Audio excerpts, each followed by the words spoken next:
மக்களால் தேர்ந்தெடுக்கப்பட்ட மாநில அரசுகளை மத்திய அரசு மற்றும் தேர்தல் ஆணையம் அச்சுறுத்தி வருவதாக திமுக எம்பி கனிமொழி தெரிவித்துள்ளார். சென்னை விமானத்தில் செய்தியாளர்களை சந்தித்த அவர் இவ்வாறு கூறியுள்ளார்.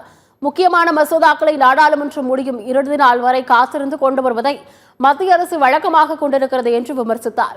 எதிர்க்கட்சிகள் மசோதா தொடர்பாக படிப்பதற்கோ கருத்து தெரிவிக்கவோ கூடாத நேரம் கூட கொடுப்பதில்லை என்றும் கனிமொழி குற்றம் சாட்டினார்.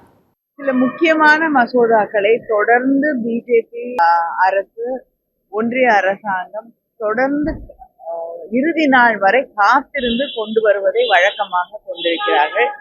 எதிர்கட்சிகளுக்கு அந்த கொண்டு வரப்படக்கூடிய மசோதா அவற்றை படிக்க கூட அவர்கள் நேரமோ அவகாசமோ அதில் மீது கருத்துக்கள் சொல்லுவதற்கோ அவகாசம் இல்லாமல் அதை எதிர்ப்பதற்கோ இல்லைன்னா அமெண்ட்மெண்ட்ஸ் கொண்டு வருவதற்கோ அவகாசம் அளிக்காமல் ஒவ்வொரு முறையும் இதை செய்து கொண்டிருக்கிறார்கள்.